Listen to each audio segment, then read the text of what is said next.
payudara bagian kiri ditanam di salah satu ruang petinggi pejabat Belanda.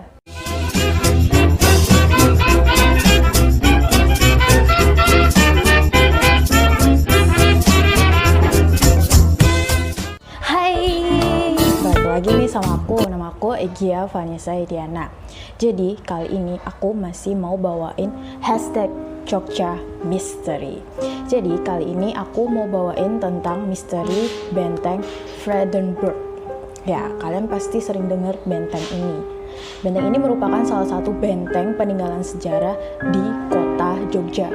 Tapi, apakah kalian tahu kalau Benteng Vredenburg ini dulu pernah berganti nama menjadi Benteng Rustenburg, yang artinya benteng peristirahatan. Tapi, sepertinya belum afdol jika bangunan Belanda tidak memerlukan tumbal. Wah, menarik ya. Kira-kira apakah kalian tahu nih kalau Benteng Vredenburg ini pernah ada cerita mistis atau sebagainya? Coba deh kalian komen, kalian pernah dengar cerita apa aja tentang Benteng Vredenburg yang banyak dikunjungi oleh para wisatawan dari Jogja maupun dari luar Jogja atau bahkan dari mancanegara. Nah, sebelum aku lanjutin videonya, buat kalian yang belum subscribe dulu ya. Dan kalau kalian yang suka baca-baca buku atau baca-baca novel, kalian bisa baca-baca Wattpad aku, ada linknya di bawah. Coba dipencet-pencet, terus kalian baca, kalian kasih tanggapan, sama kalian kasih vote, jangan lupa. Oke?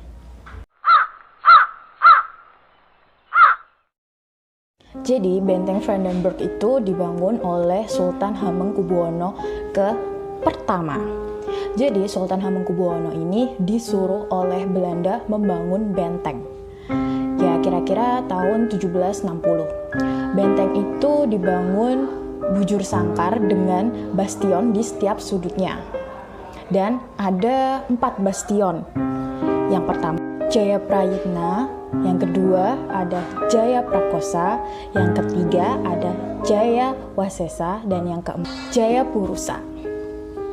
Tapi di tahun 1765 di bawah pimpinan Gubernur W.H. Ossenburg, Benteng Vredenburg ini dibangun kembali menjadi gaya Eropa gitu. Jadi bentengnya diubah jadi kayak mirip-mirip benteng di Eropa. Nah, kalau benteng di Eropa kan biasanya ada parit-parit gitu kan, terus temboknya tuh tebel. Jadi, Benteng Vredenburg ini dibangun parit yang dalam di sekelilingnya, sama dipertebal, terus dikasih pos-pos di setiap itu di ujungnya gitu, di atas bastionnya tuh dikasih pos-pos buat para tentara tuh ngintai musuh dari situ gitu. Dan setelah jadi nih, Benteng Vredenburg namanya berganti nama menjadi Benteng Rustenburg, yang artinya dalam bahasa Indonesia adalah benteng peristirahatan. Namun sayangnya gempa bumi melanda Yogyakarta dan Benteng Rustenburg akhirnya rusak parah. Ya, namanya benteng rusak parah, pasti Belanda puyeng ya, bakalan gimana nih. Terus akhirnya mereka mengadakan pembangunan atau renovasi ulang terhadap Benteng Rustenburg. 15 Februari 1875 itu baru renovasi tahap pertama, dan terjadi renovasi sampai 3 kali tahap renovasi. Tapi sebelum tahap renovasi yang pertama dilakukan tanggal 15 September 1870 ada cerita menarik nih. Ini tuh Belanda, gimana ya istilahnya, dia itu nanggep ronggeng. Jadi dia manggil kayak penari ronggeng gitu. Jadi zaman dulu tuh kayak hiburannya para pejabat-pejabat Belanda itu penari ronggeng. Sepertinya ada yang janggal. Gimana ya? Karena gini, pembangunan benteng kan berarti dia membutuhkan biaya besar. Terus kenapa tiba-tiba nih Belanda mau panggil penari ronggeng ke benteng? Yang notabene benteng itu masih dalam tahap renovasi. Nah, Hayo nih, sepertinya ada siasat nih si Belanda. Buktinya tiba-tiba sebelum pembangunan renovasi itu dia nanggep ronggeng. Jadi ronggeng yang ditanggep oleh Belanda ini adalah ronggeng Mbak Sukemi. Wah, Mbak Sukemi ini sangat terkenal di kalangan laki-laki hidung belang.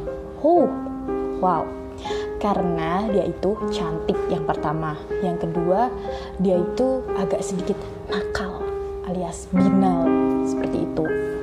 Terus dia itu kan manis nih, jadi gimana ya, Belanda itu tertarik gitu loh buat mengundang dia. Akhirnya diundang nih Mbak Sukemi. Mbak Sukemi rumahnya di daerah Wates. Ya kebetulan deket kan sama Yogyakarta. Mbak Sukemi itu masih muda banget. Dia itu kira-kira berumur 24 tahun. Nah, masih muda kan, masih kis-kis, masih cantik, masih pokoknya top. Terus ceritanya gini, pagi itu Mbak Sukemi kan diundang tuh di benteng Brandenburg atau benteng Rustenburg pada saat itu. Dia diundang, tapi tumben-tumben nih, gak diundang bareng penabuh gamelannya. Loh, kok nggak diundang bareng penabuh gamelan? Padahal ronggeng itu perlu gamelan. Tapi katanya Belanda ini mau nyediain gamelan. Jadi Mbak Sukemi pada saat itu berangkat sendiri naik pedati ke Yogyakarta. Wah, sepertinya Belanda memang benar-benar punya siasat nih. Menarik nih.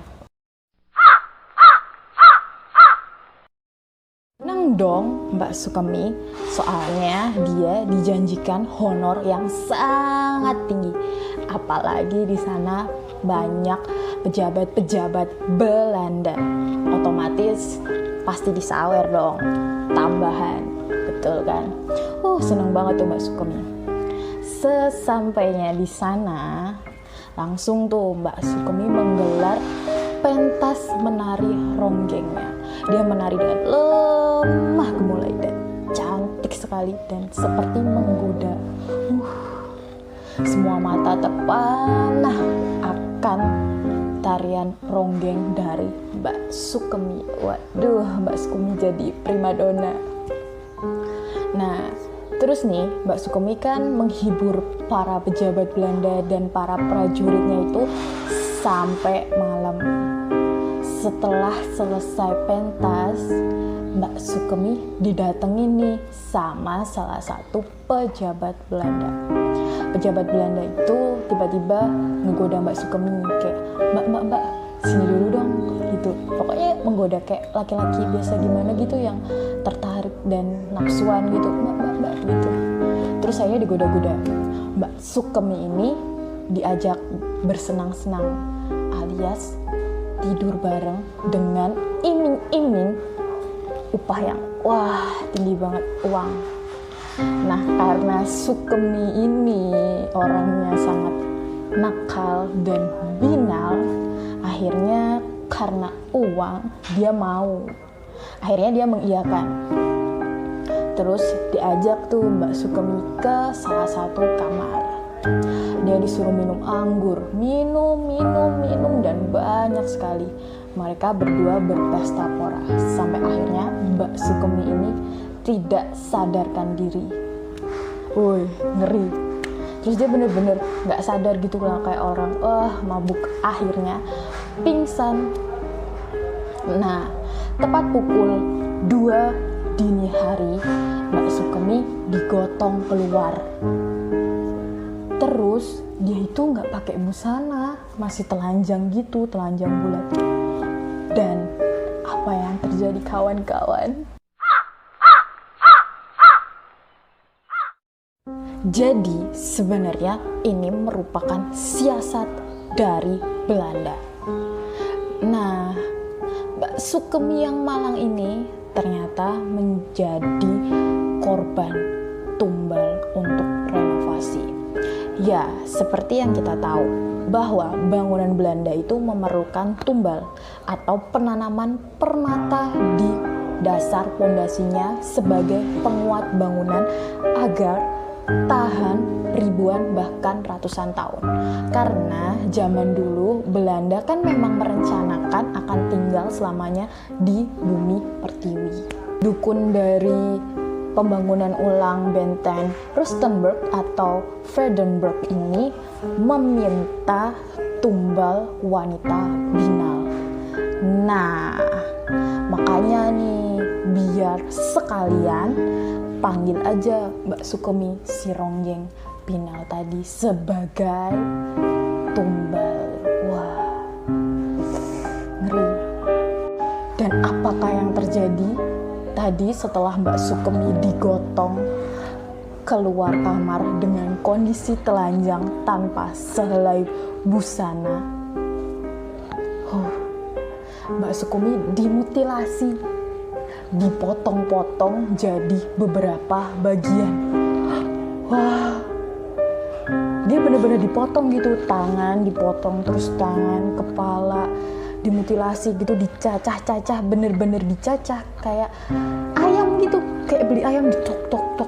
Dan itu dilakukan oleh para prajurit Belanda di jam 2 pagi. Ngeri. Dan potongan-potongan tersebut ditanam di beberapa tempat. Jadi tangan kanannya dipotong terus ditanam di Bastion Jaya Wisase. Tangan kiri ditanam di Bastion Jaya Prakosa. Dan kaki kanan ditanam di Bastion Jaya Purusa. Sedangkan kaki kirinya ditanam di Bastion Jaya Prayitna. Sedangkan kepala dan badannya ditanam di pintu masuk.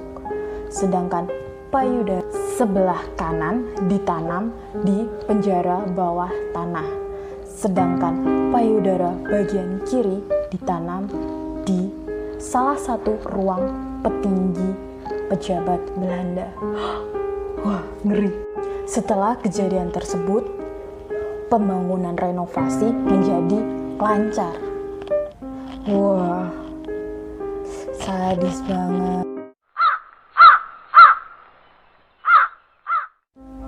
Dan renovasi tahap kedua selesai pada tanggal 28 Agustus 1875. Dan masih ada renovasi nih, jadi direnovasi lagi sampai sempurna sampai sekarang ini.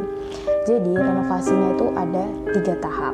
Dan yang tahap terakhir itu rampung pada tanggal 25 Desember 1875.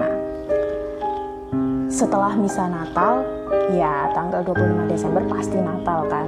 Nah, setelah misa Natal, para petinggi Belanda mengadakan upacara militer di benteng tersebut. Dan nama benteng tersebut yang tadinya Rustenburg berganti nama lagi menjadi benteng Vredenburg. Nah, jadi benteng Vredenburg yang sekarang itu sudah merupakan renovasi dari beberapa kali gitu.